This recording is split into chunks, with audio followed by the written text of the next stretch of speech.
El cerebro humano no está preparado para la inmediatez. Y si bien es cierto, vivimos en una era digital y las pantallas llegaron para quedarse, no es menos cierto que el exceso y el impacto que tiene del consumo de pantallas pues puede afectar el desarrollo del niño, pero también su bienestar, su salud mental, su estado emocional. Por eso hoy vamos a estar hablando de cómo hacer un uso responsable de las pantallas. Y para eso tenemos a Laura Rivera, mi colega, amiga, que ya ha estado aquí anteriormente. Bienvenida nuevamente, Laura. Muchísimas gracias. La verdad es que estamos aquí 3 hijos después. Lo logramos, varias reagendar después, pero aquí estamos, que es lo importante.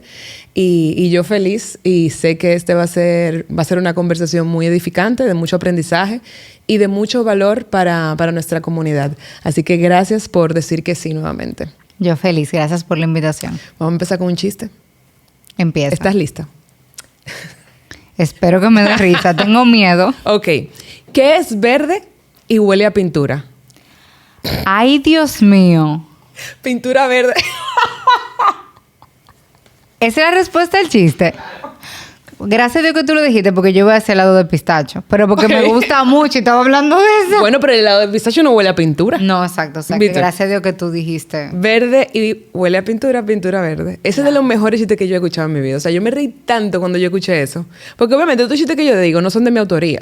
La gente cree como que yo no soy tan creativa. Yo lo escucho y lo repito. Estoy muy preocupada. Y él se está riendo muchísimo. Esta es de las veces que él más se ha reído. Tú ves, no, pero yo estoy muy preocupada, de verdad. Es de mis mejores chistes. Tú puedes entrar a los otros episodios y escuchar los primeros 10 minutos. En algún momento yo lo digo. Aunque últimamente no los he dicho. Los anteriores no se me olvidó el chiste. Pero bueno, nada. Hoy sí me acordé. Se lo desde que me monte en el carro, se lo voy a decir a mi esposo. Díselo a Luis, tú verás que se va a reír muchísimo. Pero Laura, obviamente no vamos a estar hablando de chistes, ni de la pintura verde, ni mucho menos. Vamos a hablar de pantallas. Un tema tan importante y como tú sabes, este episodio forma parte del decálogo de la crianza de padres millennial. Entonces, evidentemente, teníamos que hablar de las pantallas porque nuestra generación no creció con pantallas. No crecimos en esta realidad y no crecimos con este reto, con este ingrediente, a acompañar a una persona a crecer, a formarse, a ser ser humano, con el ingrediente de la pantalla. Y como yo decía al inicio, ciertamente llegaron para quedarse y yo soy muy partidaria de hacer un uso responsable, de hacer un uso cuidadoso, sobre todo de un uso consciente, porque son parte de nuestra realidad, pero tienen un impacto. Y vamos a hablar de diferentes áreas, desde la infancia, también la adolescencia, sumamente importante la adolescencia. Pero vamos a empezar por ahí. ¿Cómo afecta la exposición a las pantallas? Y cuando hablamos de pantallas, celular, tablet, televisión en sí, o sea, como que cómo esto puede afectar el desarrollo del cerebro o el desarrollo del niño. Claro que sí. Mira, la realidad es que sí afecta, que creo que es lo primero que hay que responder. Porque creo que sí todavía puede haber personas o puede haber padres que no quizás están conscientes de que verdaderamente sí ocurre. Y hay un estudio muy interesante, se llama ABCD, y es un estudio que se realizó específicamente en adolescentes, pero que habían estado expuestos a pantallas desde muy jovencitos. Aquí se hizo el estudio con más de 10,000 chicos estadounidenses. Y pues podemos ver que sale que hay un cambio importante en la corteza cerebral, en el volumen de la corteza. Hay un adelgazamiento cortical, que eso se le llama a cuando se ha perdido este volumen, incluso también materia gris. Y esto, ¿qué significa? O sea, que ¿cómo puede verse en los chicos ya cuando van creciendo? Se puede ver en que las funciones que deberían de desempeñarse de determinada forma, bueno, pues pierden eficacia. Y aquí nosotros podemos ver un grupo de habilidades sumamente importantes y superiores, como por ejemplo la resolución de problemas, como la atención, que diríamos que quizás es una de las principales. Y si nos vamos a otras áreas, pues también podemos ver lo que tiene que ver con el sistema de gratificación y de recompensa, con el control de impulsos. Y es algo que se va dando desde que ellos son pequeños, pero como la exposición regularmente, porque no podemos generalizar, va en aumento a medida que el niño va avanzando en edad. Entonces va teniendo o más variedad de dispositivos o más exposición a tiempo en pantalla, bueno, pues esto se va haciendo de manera más notable. Pero entre edades de los 4.5 años y 7.5 años se ve específicamente aquí cómo hay cambios, porque hay ventanas importantes que son ventanas que se asocian a plasticidad, es decir, a flexibilidad, que al cerrarse por lo acelerado que se van dando todos estos procesos, dado que se están exponiendo a pantalla a edades donde su cerebro todavía no están listos para, y sobre todo lo que se consume en esos momentos. Entonces, ya todas estas habilidades que yo mencioné se van viendo afectadas.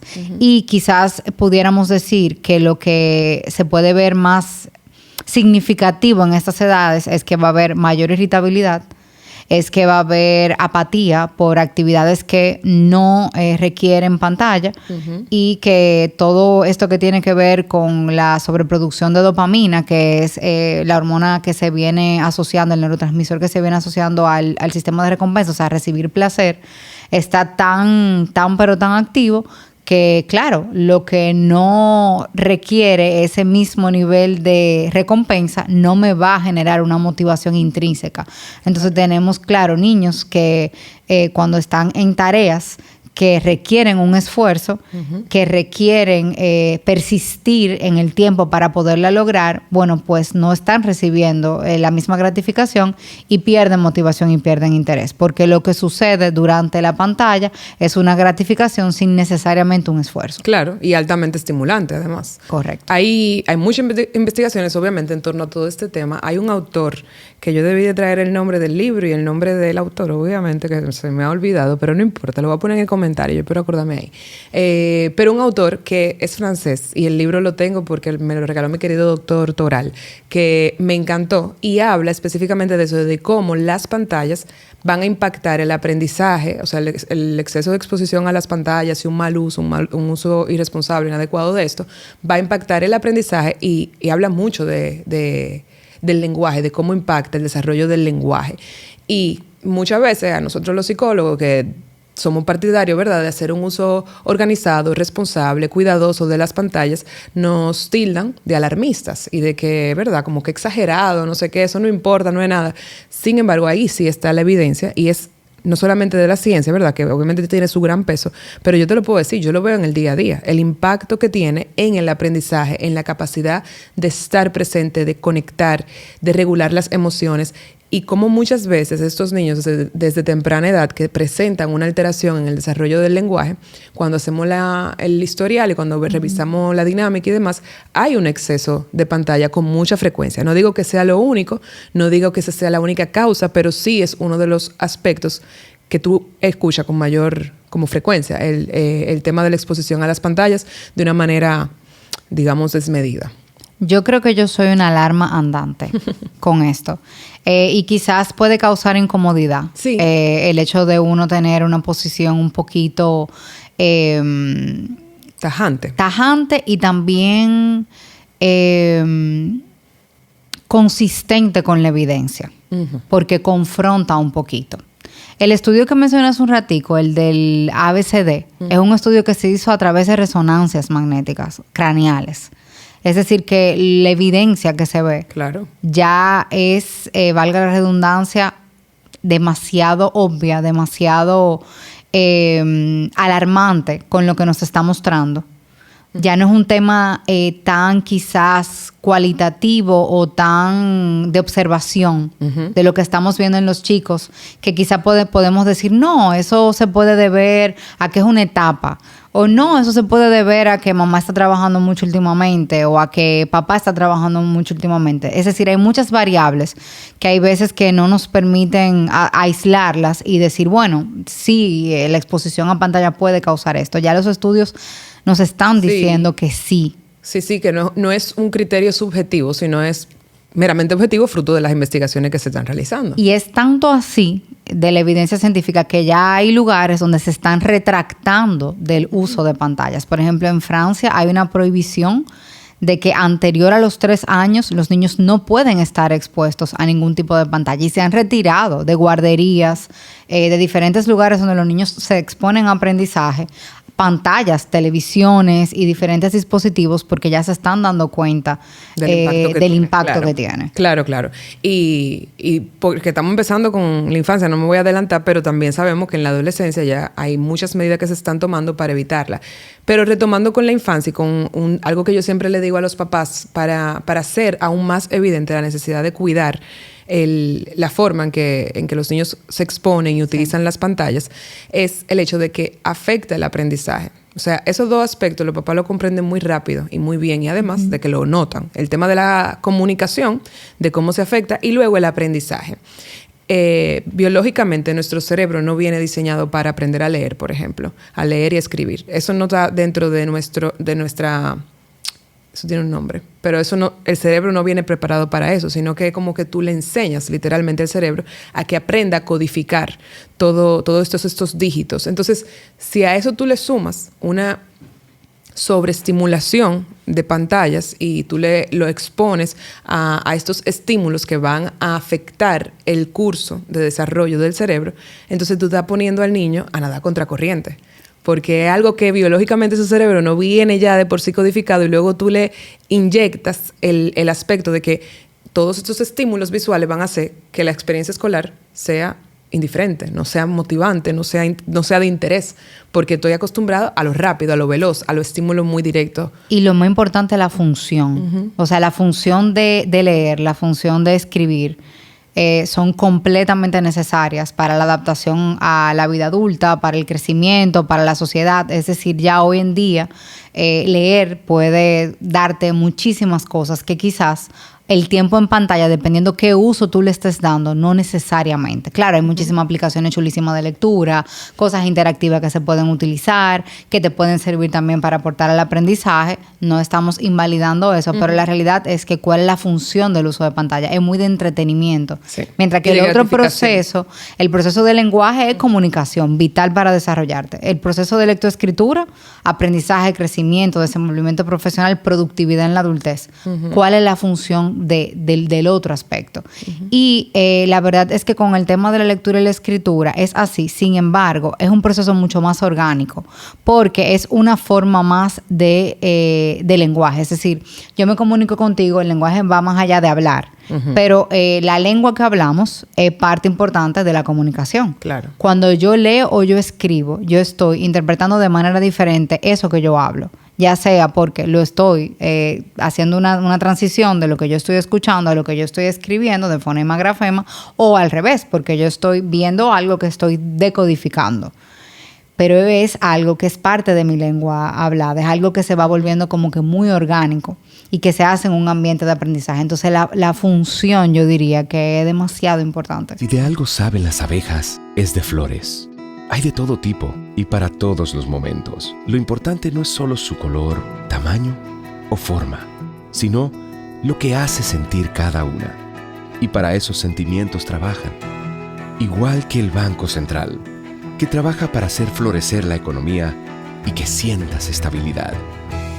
Para ese sentimiento de crecimiento y desarrollo. Para que la primavera llegue a todos los sectores y los planes de muchos den grandes frutos. Banco Central de la República Dominicana, trabajando por una estabilidad que se siente. Sí, depende al final de, como tú bien dices, de la función. Y también el mismo libro que te comentaba ahorita hablan de cómo el aprender a utilizar tus dispositivos electrónicos requiere la misma habilidad que aprender a cepillarte. Entonces, como que también, porque una de las cosas que critican cuando uno se pone medio alarmista con el tema de las pantallas es, pero si tú no lo expones, no van a aprender y ellos necesitan eso para poderse desenvolver, tú no sabes los trabajos del futuro, no sé qué, y se van por ahí. Cuando lo cierto es que aprender a utilizar estos dispositivos es sumamente fácil. Entonces, el tú retrasar el hecho de que tus hijos empiecen a utilizar las pantallas, a manipular, porque no es lo mismo ver la televisión, ver una película, ver algo, a tú manipular una aplicación, por más buena que sea la aplicación de que, está aprendiendo inglés, se está aprendiendo la forma, se está aprendiendo los números. Sí, pero ¿de qué manera se está aprendiendo todo esto? 1. Y 2, lo va a aprender eventualmente. O sea, los niños y el cerebro tiene esta plasticidad y eso está diseñado de manera tal para que tú lo aprendas súper rápido, que es uno de los argumentos que yo le tumbo a los papás. O sea, como que lo va a aprender eventualmente porque así como aprendió a cepillarse los dientes y lo que tú requieres para cepillarte los dientes, esa es la habilidad que va a necesitar para aprender a utilizar la pantalla. Importantísimo. Los estudios muestran esa plasticidad de la que tú estabas hablando, esas ventanas que nos permiten desarrollar funciones como resolución de problemas, como regulación para tu poder pensar y hacer un razonamiento fluido y emitir una respuesta adecuada, se van achicando porque la forma en que la pantalla interactúa con los chicos, que no es interacción, pero los estímulos que presenta. Que presenta, correcto. Van tan rápido o tan sobreestimulantes por sonidos, por la parte visual y demás, que produce esto en el cerebro. Entonces, por un lado, desfavorece. Claro. Tú mencionaste a Toral y me acordé de algo que él dijo. Nosotros también somos fan de Toral en mi casa, ese nuestro amado pediatra. Estábamos conversando sobre la leche de mi bebé y él me decía, mira, la verdad es que ahora hay tantas teorías, hay tantas cosas, pero yo nunca he visto un niño de 6 años bebiéndose una pizza en un biberón. Claro. Él me lo decía a modo de broma, sí, porque quien lo conoce sabe que él es muy, muy jocoso. Pero la verdad que fue un ejemplo que en el momento yo dije como que, wow, o sea, es verdad. O sea, él lo está diciendo de chiste, pero es así. Entonces, ¿por qué lo digo? Porque hay etapas. O sea, hay etapas donde los niños van a tener la oportunidad de aprender. Ahora, ¿cuándo llega esa etapa? O sea, ¿cuándo es el momento adecuado? ¿Cuál es la forma? Claro, claro. Y el cómo, al final del día, la etapa y el cómo. Porque al final también es parte de hacer un uso responsable de las pantallas, es saber cómo lo voy a exponer.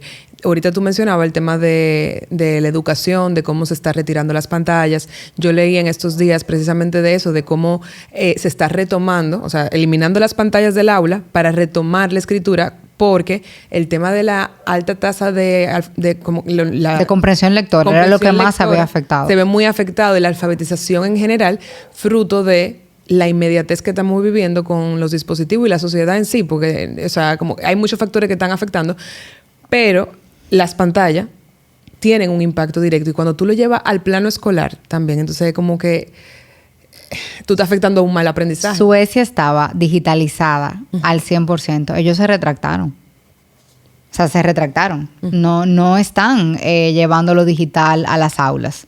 Y es que realmente cuando nosotros hacemos dinámicas con trazos o nosotros hacemos procesos de lectura y demás, o sea, nosotros estamos estimulando nuestro cerebro. Claro. Y eso abre la puerta y abre conexiones. Y eso que nos estamos centrando en lectoescritura, pero hay un montón de habilidades prelectora, preacadémicas, claro, que también se desarrollan, que son súper hands-on, sí, y que también son importantes, claro, y contribuyen a muchísimos otros procesos. Sí, el tema de la coordinación, el desarrollo motor, pero también la lectura y la escritura. Y ni hablar del tema de la regulación. Y la creatividad. También, sí. Pero la regulación emocional, porque hoy en día encontramos niños que van muy rápido, con mucha necesidad de inmediatez, pero también con mucha dificultad, que tú lo ves, que es un niño neurotípico, que te comprende y tal, pero que al momento de manejar un malestar estallan de una manera significativa, y eso sí, siempre ha existido, y sí, son niños y todo eso, pero tú lo ves con mucho más frecuencia que lo que veíamos antes, porque yo estoy trabajando con niños desde hace muchos años, o sea, antes de que las pantallas estuvieran tan de lleno en nuestra sociedad, y tú ves el cambio que estamos viendo dentro del aula, pero también en consulta, en cuanto a este desarrollo de los niños. Significativo. Es significativo el cambio. Sí, y entonces, al final, no es exageración, es ciencia, son las investigaciones, y ya mira cómo tú mencionas donde se están retractando, porque vieron que quizá en su momento entendían, la evolución, estamos avanzando, esto va a ser mucho más rápido, más inmediato, más eficiente. Sin embargo, los frutos no están siendo buenos, y al final tenemos que volver atrás para que el cerebro, el desarrollo de los niños, de los adolescentes, se pueda ir dando en un curso que pueda permitir la funcionalidad, porque también al final estamos hablando de aprendizaje de aula y demás, pero es aprendizaje para la vida también, o sea, la creatividad, como tú bien mencionas, y estas habilidades blandas, como que al final del día, queramos o no, es una realidad. Esto afecta, o sea, las pantallas van a afectar el desarrollo de nuestros niños, y hemos destacado como verdad diferentes áreas en las que se puede ver afectado el desarrollo de nuestros niños desde temprana edad, y ya creo como que chévere, ya vimos check Yo creo que lo afecta a todo y punto. O sea, como que no, sobre todo a temprana edad y de una manera desmedida, va a afectar. En conclusión, le afecta a todo y punto. Y ya, o sea, ya no le podemos dar más vuelta. Esa es la realidad. Ese es el dato número 1 que queremos que se lleven de este espacio. Lo siento, pero sí afecta. Ahora. No es inofensivo. Exacto. Afecta. La otra cara de la moneda. Son una realidad. Son una realidad, es un comodín. Y muchas veces yo, hablando en consulta con las familias, con los padres, me plantean escenarios donde yo puedo entender. Estoy sola en la casa, tengo que conectarme a una reunión, mi hija tiene 3 años, no va a durar 1 hora tranquila y no tengo con quién dejarla y yo no me puedo ir al trabajo porque tengo que estar con ella porque está enferma y no la puedo llevar al colegio, por ejemplo. ¿Qué hago en ese escenario? ¿De qué existe? Y te pregunto ahí como para ver, ¿existe alguna forma de hacer un uso saludable desde temprana edad? Y temprana edad yo digo que a partir de los 3 años, porque antes de los 3 años no debería, porque ni siquiera comprende, o sea, como que a los 3 años pudieran comprender los muñequitos y alguna cosita, algunas ideas, pero antes de eso realmente es simplemente estímulo que le estoy dando a mi cerebro.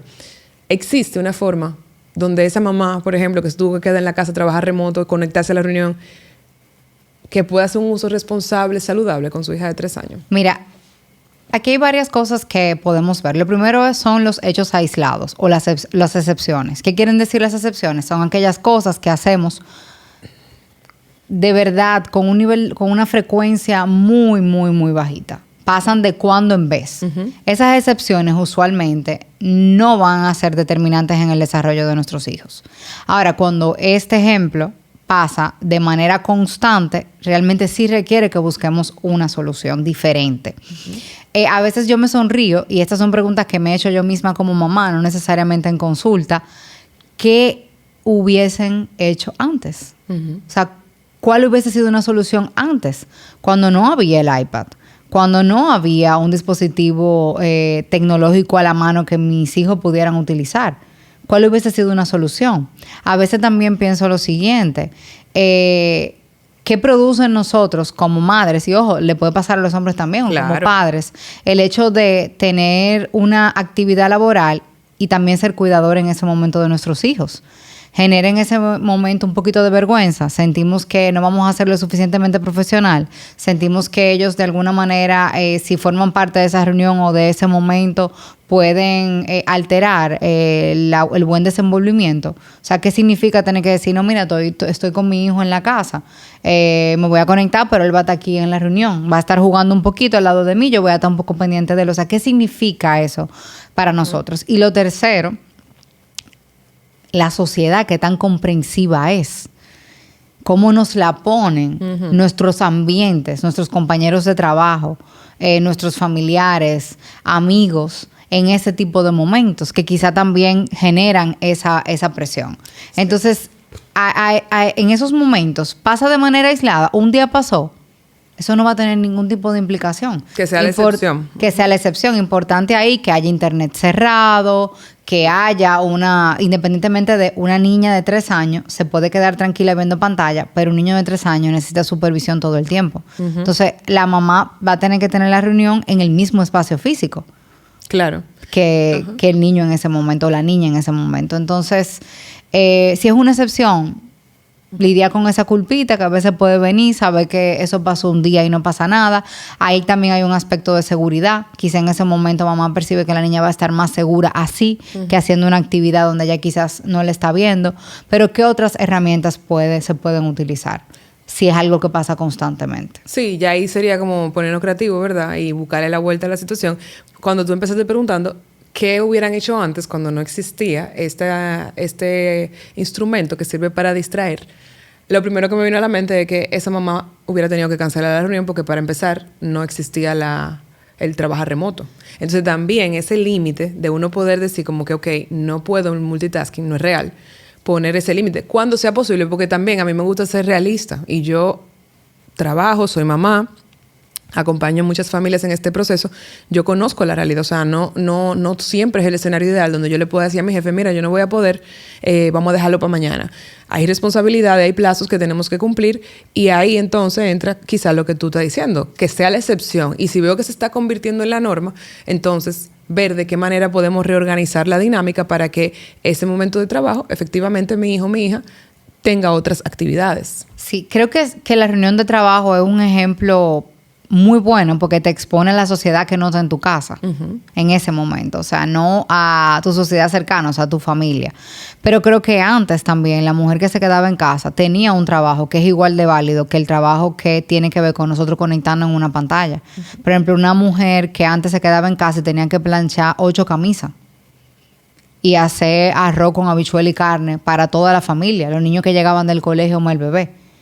O sea, son trabajos que requieren implicación, que requieren enfoque, hacer la casa, hacer un sinnúmero de cosas, o sea, limpiar.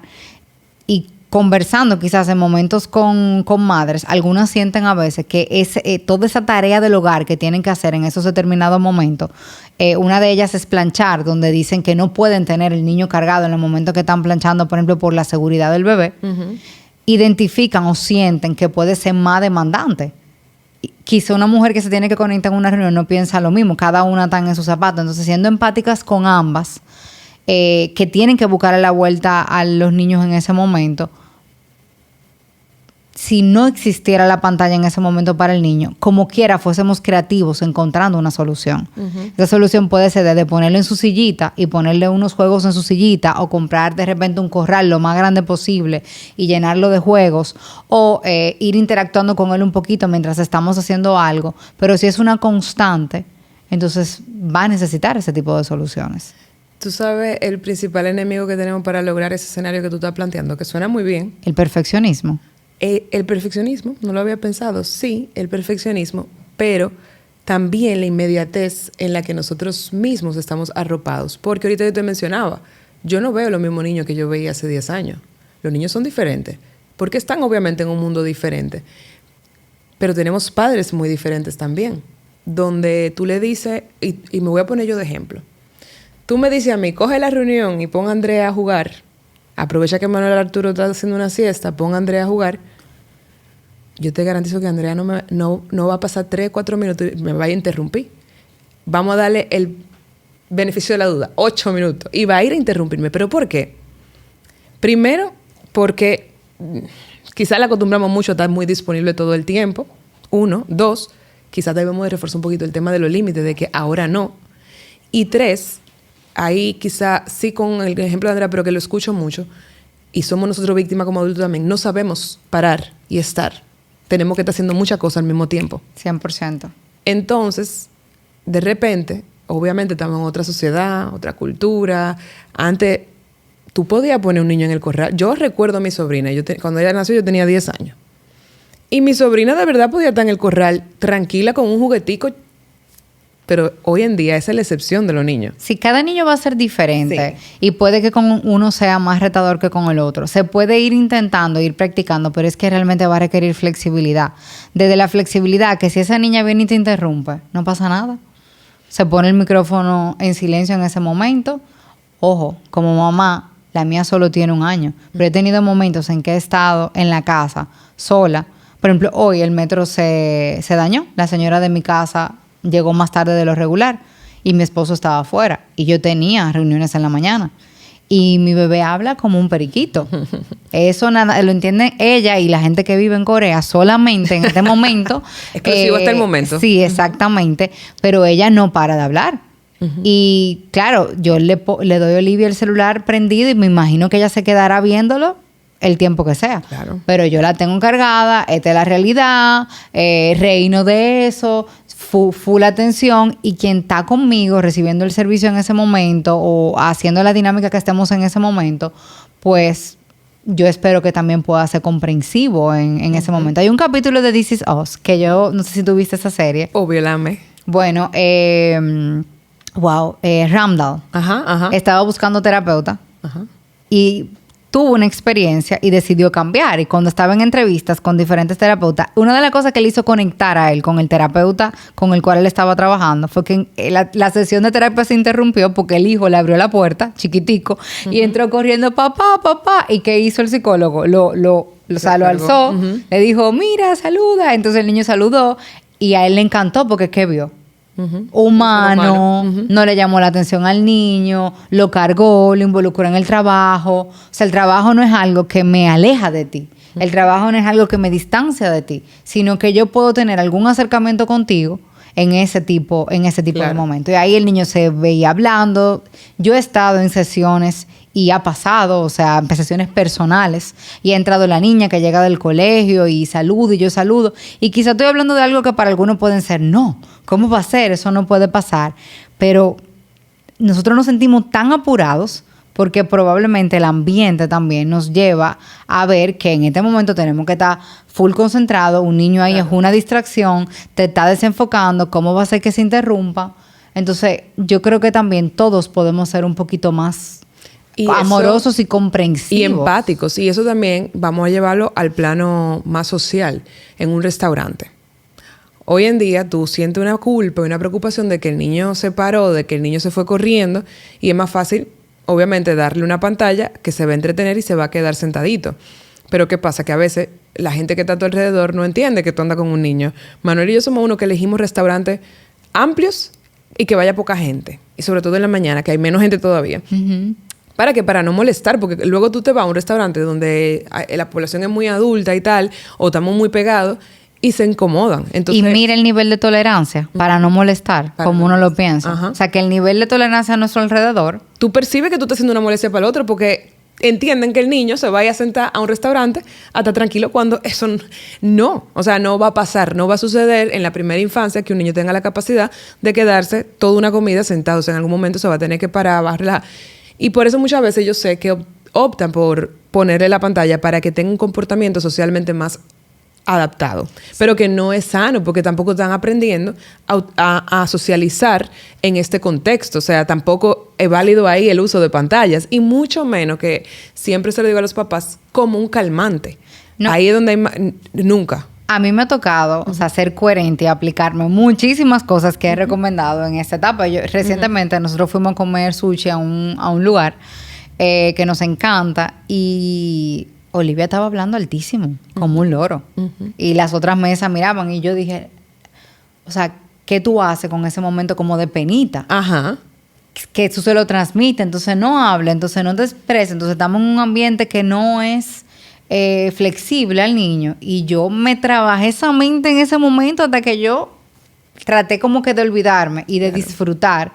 Y mi esposo también como que me miraba y le daba apuro, y como que logramos de conectar esa idea y socializar esa idea, que es muy sano hablarlo en pareja, para uno desmontarse de ese apuro que uno le da, que no es más que presión social, que te entra en un comportamiento gregario, o sea, en hacerlo como lo están haciendo los demás para solucionar oye, lo que iba a decir, el problema. Ajá.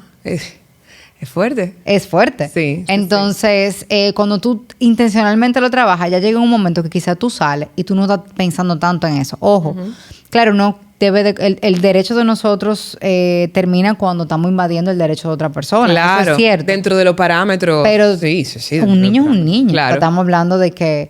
Y al final terminamos disfrutando comernos los sushi. Le dimos a Olivia todo el aguacate que apareció, que estaba en la mesa, y la pasamos súper bien como familia y nadie usó pantalla. Claro. Quería decir sobre eso también, porque tú hablabas y yo lo pensaba muchísimo, que también nosotros mismos a veces podemos usar las pantallas en este tipo de momentos. Entonces, a veces la confrontación no solamente es cómo la estamos usando con nuestros hijos, sino cómo la estamos usando nosotros. Claro. Sí, porque nosotros somos el primer referente. O sea, cuando hablamos de enseñar a nuestros hijos a utilizar las pantallas de una manera saludable, tengo yo que empezar con cuestionarme de qué manera yo lo estoy utilizando, qué yo le estoy modelando, porque nuestros hijos van a aprender más de lo que observan que de lo que escuchan. Entonces, ¿con qué cara yo le digo, no podemos utilizar celular en la mesa a mi adolescente si yo soy la primera que lo tengo ahí no, porque es de trabajo? Sí, pero también yo tengo que tener límites. O sea, como que no puede... Y hay excepciones, volvemos a lo mismo. Pueden haber excepciones, un mal día, si hay una llamada importante y tal, eso puede ser una excepción. Pero no debe ser la regla. Si la regla para la familia es que no hay pantalla durante el momento de comer, ninguno lo debemos de tener, porque al final yo tengo que ser coherente con lo que yo le demando a mi hijo, con lo que yo hago. Lo mismo, creo que fue en un video una vez que yo vi, de como la dinámica familiar y cómo se le quería inculcar a los hijos que lean, que jueguen, no sé qué. Y tú le pones los juegos, pero el papá está en el celular. O la mamá está en el celular.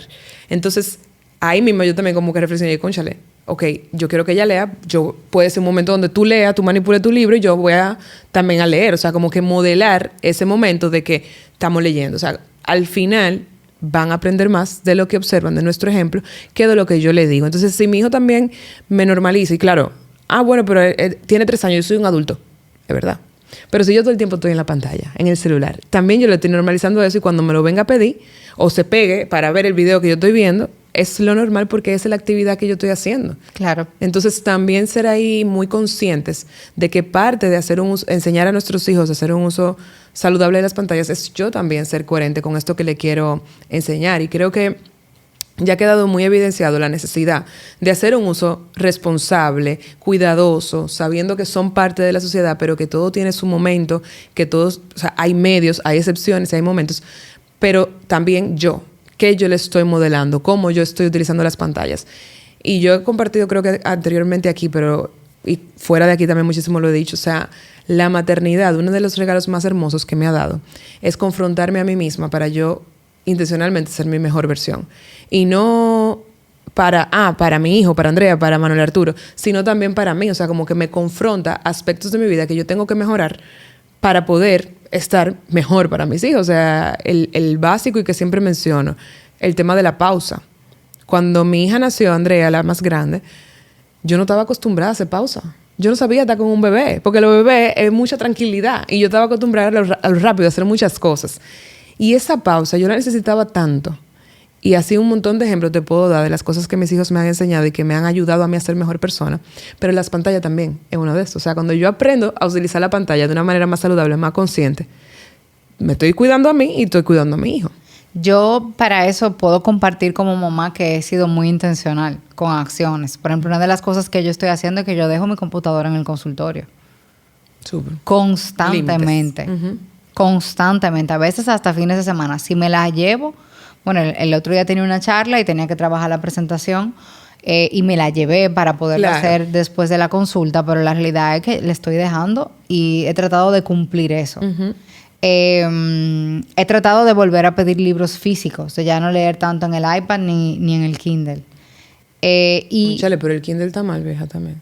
Bueno, a mí me pasa con la Kindle que ella sabe que también le puede hacer así. Ah, bueno. Okay. Y ve la luz y se acerca y quiere mirar y quiere tocarlo. Usualmente... Modo oscuro, ¿no? Puedo intentarlo modo oscuro, pero yo siento que el hecho de... Ella tiene libros. En el caso de Olivia tiene varios libros que le encantan. A ella le gusta hojearlo. Entonces siento que es un poquito más análogo. Siento que al final la Kindle es una pantalla igual. Claro, yo pudiera usar la Kindle y no necesariamente pasara nada.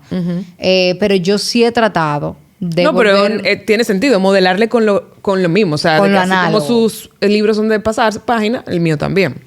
Claro. Y voy a compartir 3 cosas más que para mí han sido muy sanas. El celular, yo me borro aplicaciones intencionalmente durante etapas específicas, aplicaciones que uso mucho. El paso que voy a dar, que no lo he dado porque no hemos sido intencionales en esos, pero que ya está planificado para este año, es yo tener 2 celulares. Para en uno no tener ciertas aplicaciones. Lo que yo digo puede sonar un poco extremo. Yo voy a ser así de intencional porque como profesional, o sea, al haber estudiado neuropsicología, leer todos esos estudios, recibir todo lo que recibo en consulta, yo sí tengo la alarma y yo sí quiero tratar de ser lo más análoga posible hasta donde se pueda. Hasta donde no se pueda, tampoco podemos tener ese nivel de presión y sentirnos culpables. Claro. Otra cosa importante es que nosotros no tenemos televisores en las habitaciones. En nuestra casa hay un solo televisor. Eso también nos ha ayudado mucho a disminuir los tiempos en pantalla, o sea, tener invitaciones personales para hacer otras cosas.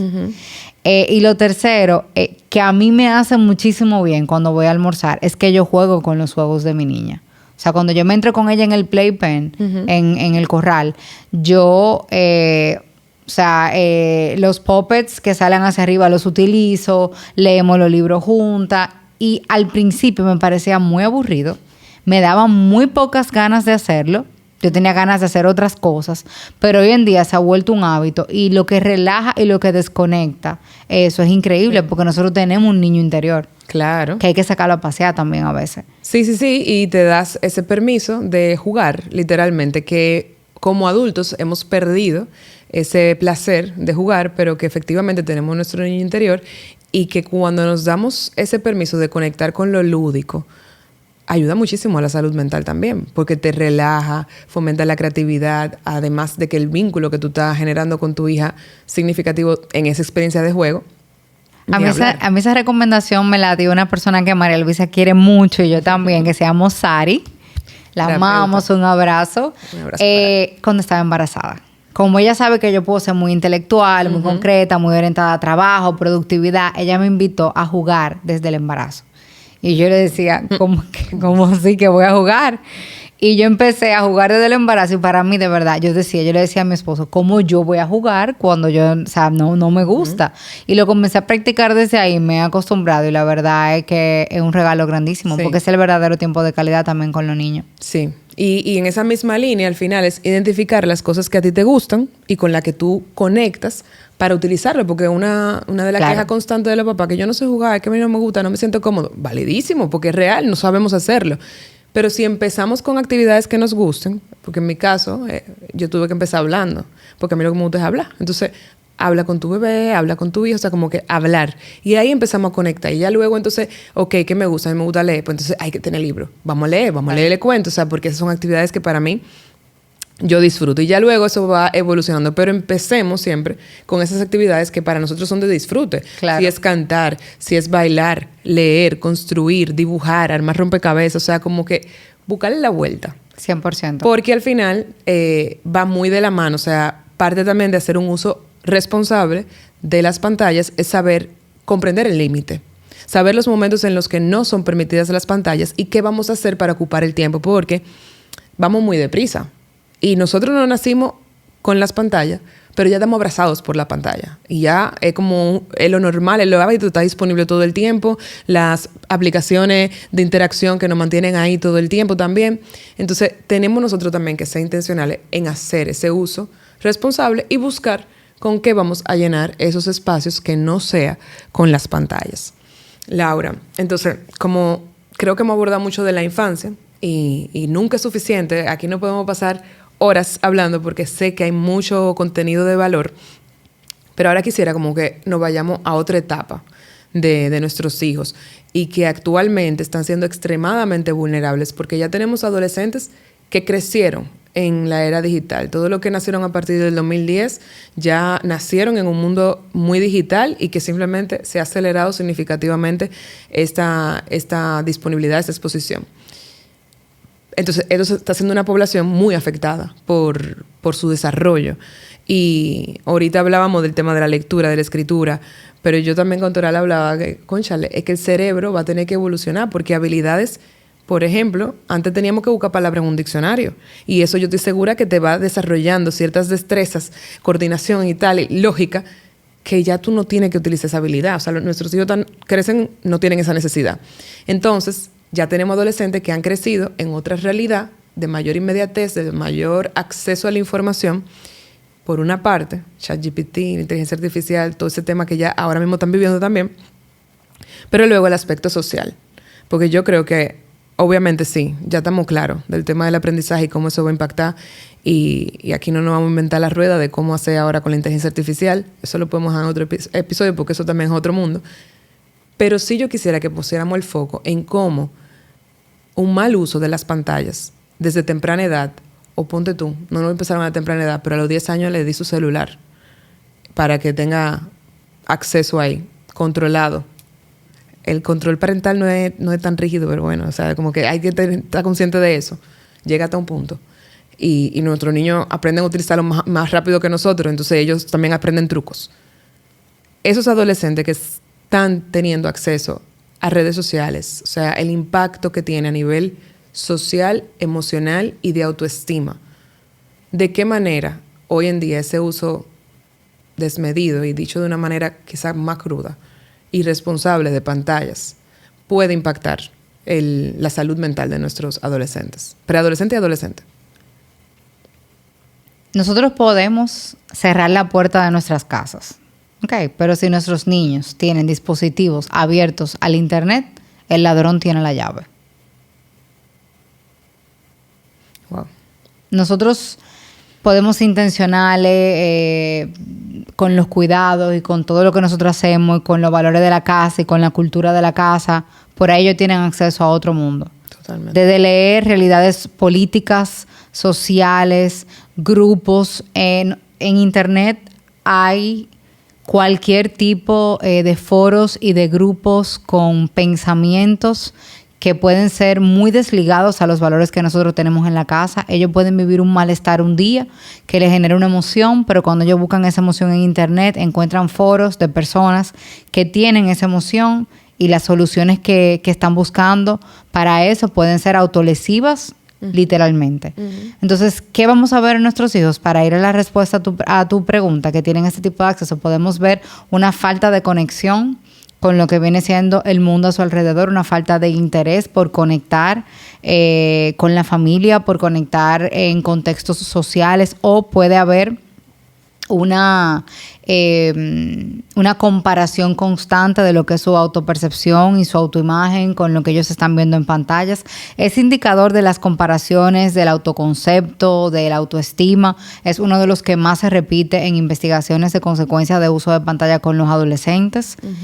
Pueden haber desde otro tipo de consecuencias, como por ejemplo la vulnerabilidad a ellos ser expuestos a algún tipo de acoso o de agresión virtual. También expone a una conexión todo el tiempo con su grupo escolar. Y si hay una situación de bullying en el colegio, esa situación se la pueden llevar a la casa, a la cama, a donde sea que estén. Se van de viaje, de vacaciones, y no hay una desconexión real. Entonces se produce un miedo a la desconexión, que es el miedo a ellos perderse de algo. Podemos ver, si ya lo vemos de forma más tangible en cuanto a emociones, aumentos de la ansiedad, mayor sensibilidad, un umbral de tolerancia a la frustración más achicado, y pudiéramos seguir porque si nos vamos a la parte cognitiva, la parte de aprendizaje, hay muchísimo. Ojo, pudiéramos decir consecuencias positivas, como de repente chicos que están viviendo en lugares donde no tienen acceso a muchas cosas, de repente pueden educarse en inglés desde sus casas. Chicos que sus padres viajan o viven fuera o tienen familiares que aman que no están, pueden hablar por videollamada con esos familiares. Si está ocurriendo una situación en la casa de emergencia, pueden tener un rápido acceso a. Claro. Entonces también podemos ver algunos puntos positivos, pero la mayoría tienen otro tipo de solución. No, y que eso que tú mencionas va ligado a un uso saludable y responsable de las pantallas. Correcto. Porque están ahí. O sea, como que no es que no vamos no nos vamos a ir a la montaña sin ningún tipo de acceso. O sea, están ahí, pero eso es parte. Eso que tú mencionas son ejemplos de un uso apropiado y saludable de las pantallas, porque la otra cara de la moneda de un uso descontrolado, irresponsable, desmedido de las pantallas es todo esas otras posibilidades, que el abanico es muy amplio y obviamente ningún papá quiere exponer a su hijo a un riesgo. Sin embargo, como tú dijiste ahorita, o sea, yo le pongo seguro, pero hay un mundo en la tablet, hay un mundo en el celular y en cualquier dispositivo que me permite acceder a la información, acceder a otras personas, porque ojo, también están los videojuegos. Y los riesgos son muchos cuando hay un uso desmedido de las pantallas a nivel emocional, pero también a nivel social, porque de repente este adolescente que empieza a interactuar a través de los videojuegos, tú lo oyes, porque he tenido casos de este tipo, que los papás lo describen, no, pero es que cuando está en el videojuego, habla y se expresa y tal, pero en el colegio nada que ver. Porque luego normalizo el socializar a través de una pantalla, a través de un videojuego, pero cuando tengo que exponerme socialmente, es un tema que ni contacto visual quieren establecer, porque intimida, porque lo perciben como una amenaza. Y de eso también, yo voy a tener que poner el libro en el comentario, porque eso también lo vi de ese autor. Entonces, es ver también que hay un daño. O sea,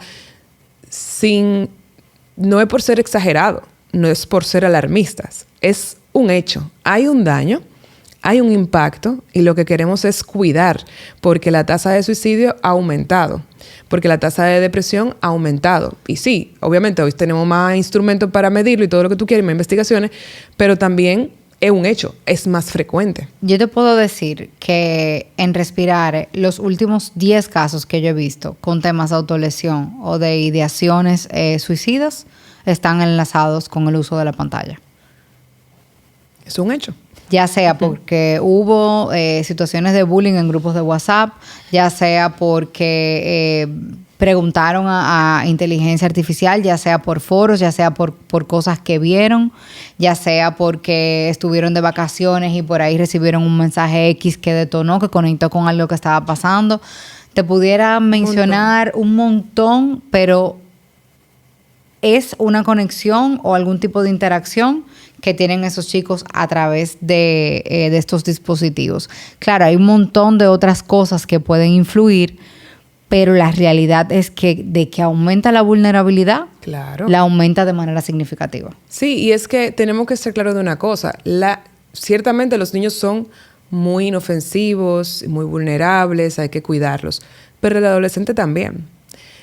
Porque a veces creemos que como ya son más grandes, más maduros, más inteligentes, te hablan, ya tienen 10 años, 12 años, 13 años, tú tienes ciertas expectativas, pero al final está en una etapa tan delicada donde está definiendo su identidad, donde está aprendiendo a socializar de manera independiente, donde se está percibiendo de una manera muy distinta a lo que era en la infancia y encontrándose fuera de su núcleo familiar. Hay tanta vulnerabilidad cuando hay un exceso de disponibilidad a través de las redes, a través de las aplicaciones que se comunican y todo eso, que impacta. O sea, porque esas dos cosas tenemos que tenerla claro. Número uno, en la adolescencia, nuestros adolescentes se están definiendo como seres humanos, están encontrándose, y eso implica un movimiento interno severo. Y lo que voy a decir ahora puede, pues, no gustar. Porque a veces, nada de esto va a gustar. A veces en sesión lo siento 100% y lo anticipo. No les va a gustar. Pero yo no recomiendo que un adolescente tenga un celular. Yo no recomiendo que un chico de 9, 8, 10, 11, 12, 13, 14, 15 años tenga un celular. Yo entiendo que un celular es algo que se le puede dar a estos chicos a partir quizá de los 16 años. Uh-huh. El primero es que ¿cuánto cuesta regularmente un celular? Claro. ¿Cuál es el monto promedio? Le estamos dando un aparato de este valor a un chico que tiene que asumir la responsabilidad de este dispositivo en momentos donde no está supervisado. Ya por ahí, yo no hablé nada de lo digital. Uh-huh.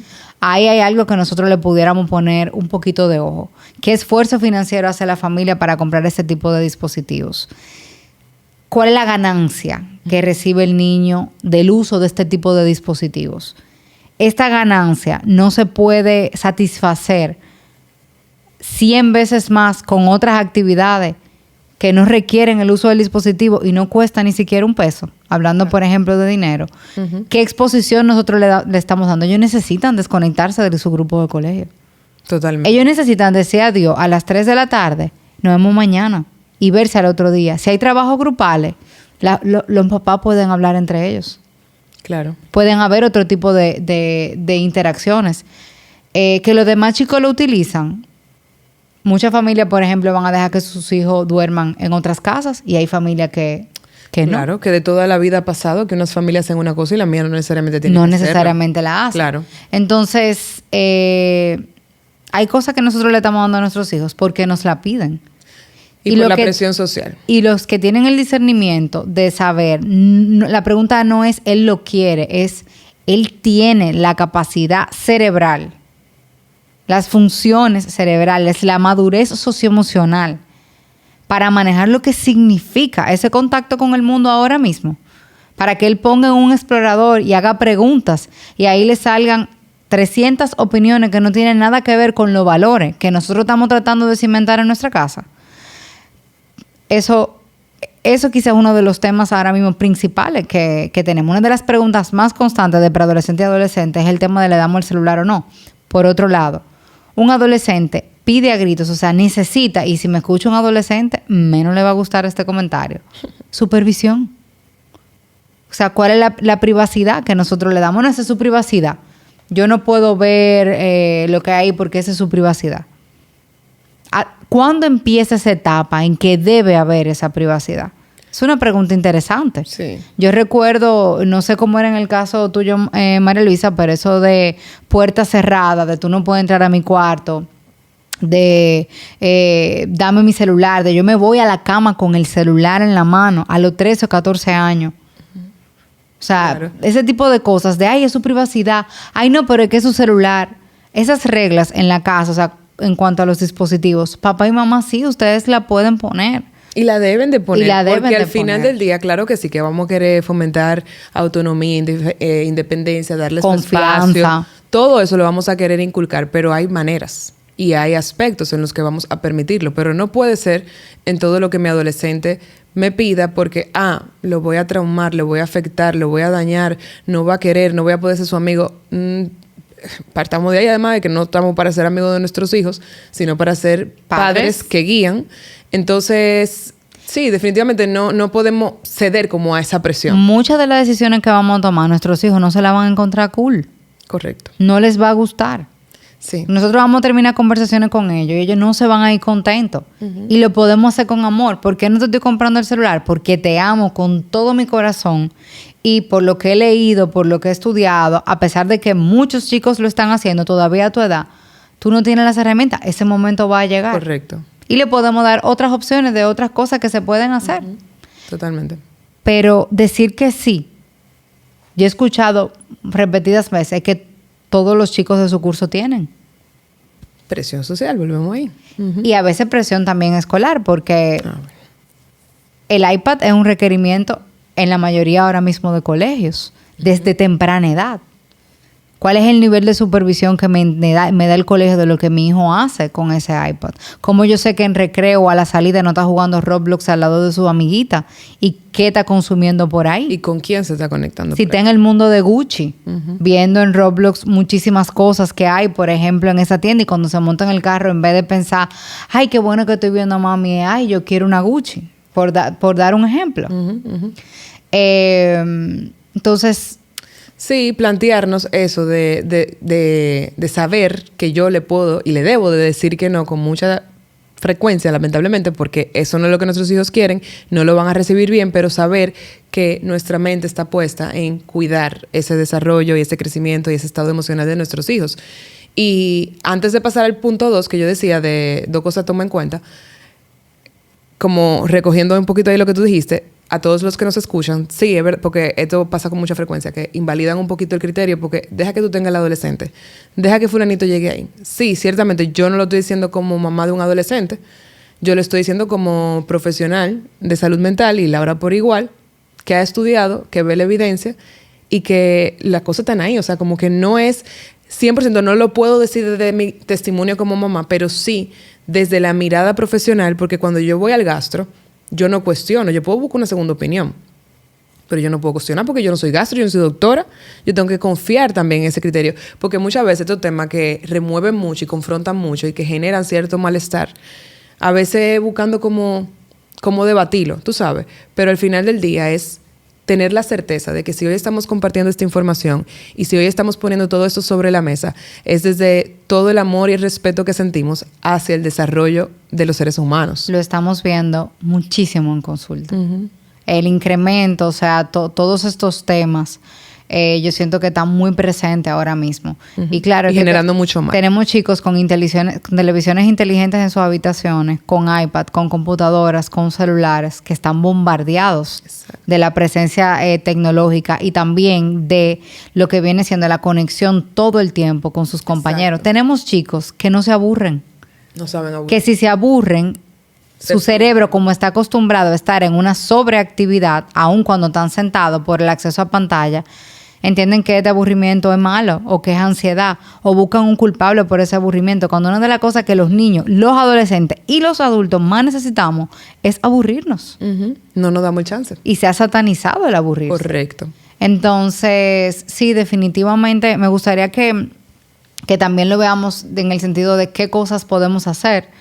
Y estas cosas que se pueden hacer realmente van un poquito contra la corriente. Sí, totalmente. Porque no va a ser la forma en que necesariamente la mayor cantidad de personas se está manejando. Yo entiendo que lo primero, María Luisa, es nosotros ser padres muy involucrados. Esa es una palabra con la que yo conecto mucho en mi maternidad. Y como profesional también, pero en mi maternidad como que me he bañado con la palabra estar lo más involucrada posible.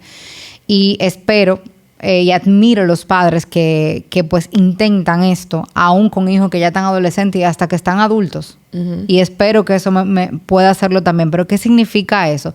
Significa interactuar con ellos, con lo que ellos están consumiendo. Interesarme, qué capítulo está viendo mi hija, déjame verlo con ella, vamos a hablar sobre eso, qué está haciendo ella con tal cosa. O sea, nosotros tener presencia, estar muy involucrados y también en actividades que no necesariamente requieran pantalla. O sea, qué rico es una familia que de repente se vaya a Jarabacoa y tengan muy poco uso de pantalla y pasen tiempo juntos y cocinen juntos y jueguen juegos de mesa juntos. Es decir, también priorizar actividades que nos desconecten un poquito en el día a día. Importantísimo es reducir la cantidad de pantallas. En casa hay 5 o 6 televisiones. Eso puede ser muy normal en una familia, sí. Incluso en una familia dominicana es muy normal. Uh-huh. Yo recomiendo que haya una sola televisión en la casa. Puede haber una segunda en el cuarto de los padres, pero una sola televisión en la casa y que sea un espacio común. Correcto. Es lo que recomiendo. Recomiendo que como los chicos están utilizando iPads para hacer las tareas hoy en día, o por lo menos lo que me informan la mayoría de las familias que asisten, que entonces haya un área común para hacer tareas. Ay, no, en mi casa no existe esa área, la sala. Uh-huh. Y que la tarea sea realizada en esos espacios.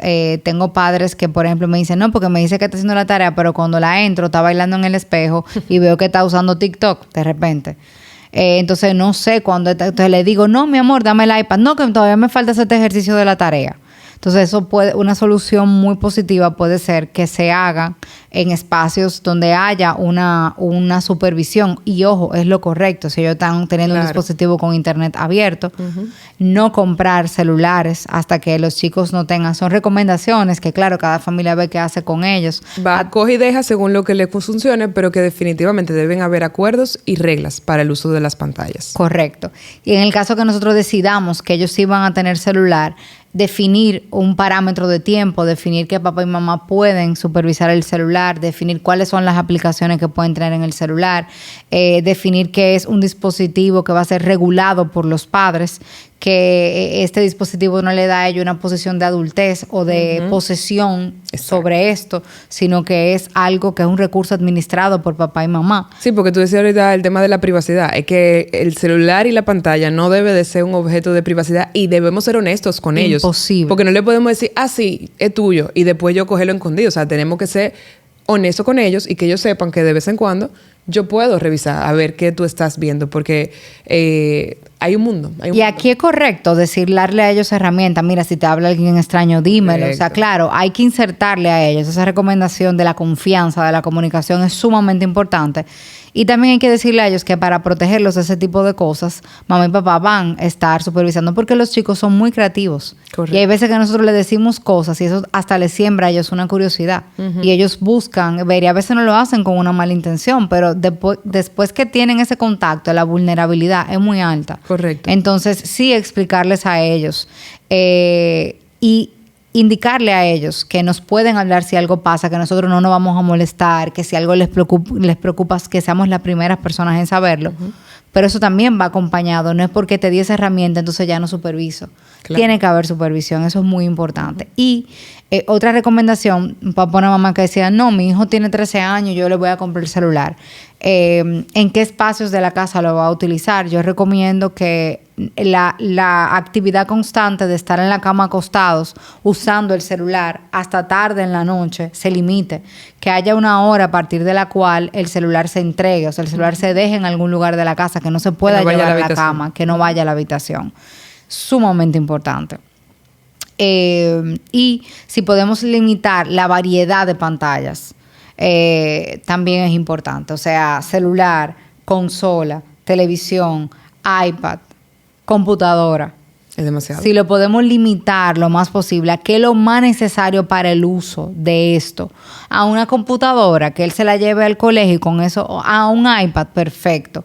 Y en este caso, nosotros planeamos hacerlo de esta forma como familia. Es algo que he recomendado en algunas ocasiones porque he escuchado un feedback positivo de esto y lo dejo sobre la mesa. Si se compra un iPad de la casa, no es que Pablo tiene un iPad, María tiene un iPad y Ernesto tiene un iPad. Me inventé, ¿verdad?, estos nombres. Los iPads son de la casa. Claro. Los iPads son de la familia, son un dispositivo de aprendizaje que nosotros usamos, también pueden tener entretenimiento, pero no es mi iPad. Mami, dame mi iPad. Entonces es el iPad de la casa. Y tú te lo llevas al colegio para aprender. No es lo mismo el iPad que un carrito. Correcto. No es lo mismo el iPad que un teachercito. No.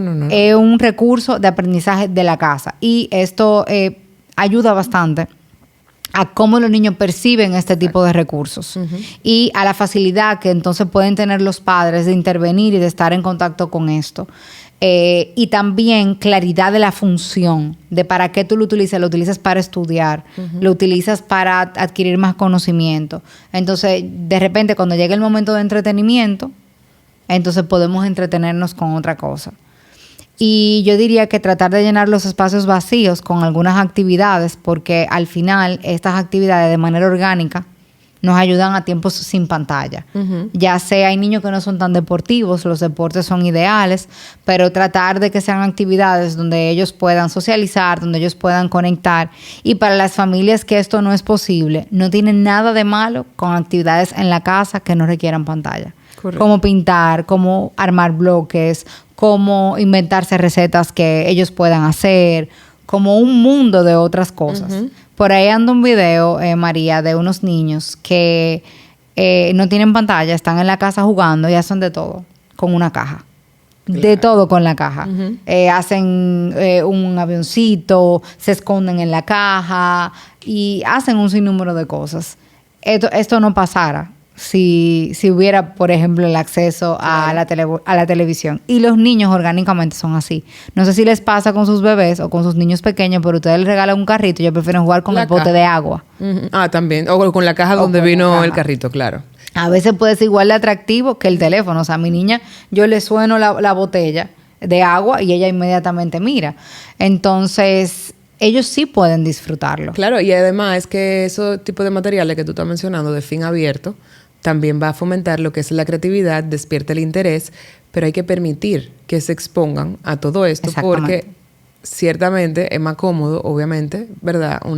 Algo que yo voy a tener una actitud pasiva y simplemente me va a entretener.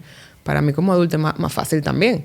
Sin embargo, ¿qué va a enriquecer más el desarrollo de mis hijos? Y creo que al final del día es una de las reflexiones con las que nos debemos de quedar. O sea, ¿de qué manera este tiempo de pantalla puede impactar, puede afectar el desarrollo de mi hijo? O de qué manera puedo hacer un uso estratégico. Ok, si sé que tengo esta reunión, pues entonces en ese momento de manera excepcional va a haber tal película, tal contenido, o sea, pero en un espacio donde yo lo pueda ver. O sea, al final es nosotros ser intencionales y ser creativos de cómo buscar este punto donde cuidemos de manera intencional ese desarrollo intelectual, pero también socioemocional. El segundo aspecto que no quiero que se me quede, que ahorita mencionaba, la identidad de la adolescencia, y también el hecho de que las plataformas, las aplicaciones, están diseñadas para quedarnos enganchados. Entonces, obviamente, si un día mi hijo buscó de un tema en Instagram, en TikTok, lo que sea, el algoritmo va a responder a eso y todo lo que le va a mostrar es en torno a eso. Y así, bien, ciertamente podemos encontrar cosas de valor, porque no quiero satanizar, hay cosas de valor, o sea, uno crea contenido, hay información de valor en las redes. Sin embargo, muchas veces, lamentablemente, cuando hay un uso a escondidas, solo, en horas altas de la noche, muchas veces el contenido con el que se van a topar no necesariamente es edificante o algo que le va a aportar, que le va a instruir, sino más bien todo lo contrario, que lo estamos diciendo desde la experiencia acompañando familias, acompañando adolescentes, pero también desde la evidencia científica de que es algo que actualmente está sucediendo y que estamos a tiempo, porque yo lo que creo es eso, como que saber que estamos a tiempo de hacer un pare y ver cómo podemos entonces hackear un poquito la realidad actual donde nuestros adolescentes están tan abrazados por la inmediatez y por las redes. Y no seguir comprando porque vemos que nuestro vecino lo está usando. Correcto. O sea, vamos, independientemente de la opinión de nosotros como profesionales, vamos también nosotros a documentarnos, a leer. Hay artículos cortísimos de estudios excelentes que nosotros podemos ver la realidad de lo que está pasando y tomar decisiones desde el conocimiento y no desde la presión social o del comportamiento gregario, o sea, de nosotros seguir exactamente lo que los demás están haciendo. A veces salirnos de la caja, a veces es como esa masilla que coge otra forma flexiblemente es muy importante para nosotros entonces ver un resultado diferente también en nuestros hijos. Correcto. Yo pienso que al final nosotros no vamos a ser perfectos. Nadie. Pero Nos tenemos vamos a equivocar, claro. la oportunidad de tomar una decisión y darle para atrás. Correcto. Tenemos una oportunidad grandísima de hacer cosas y reevaluarlas y decir, mira, lo pude haber hecho mejor. O mira, te di acceso a esto, pero ya no, porque me di cuenta que no te hace bien. O sea, nada de lo que hacemos necesariamente es contundente. O escrito sobre piedra. O escrito sobre piedra. Entonces, regalarnos a nosotros también esa oportunidad de curiosidad, de coquetear con opciones, de documentarnos y de tratar de tomar esas decisiones conforme a lo que nosotros entendemos, dado ese conocimiento, no lo que está haciendo el vecino, que va a ser más sano para nuestros hijos. Totalmente. Tener esa conciencia de lo que está bien, de lo que está mal, y sobre todo la flexibilidad, como tú decías, para en caso de tener que echar hacia atrás una medida, una regla, pues hacerlo, siempre con miras a el bienestar familiar y apoyar ese desarrollo y ese crecimiento de nuestros hijos que sea lo más sano posible. Laura, de verdad, muchísimas gracias por todo lo que nos has compartido. Creo que nos quedamos con un montón de recursos, de alternativas y sobre todo de reflexiones en torno a cómo lo estamos haciendo, qué estamos haciendo sobre el uso de las pantallas que permitimos a nuestros hijos.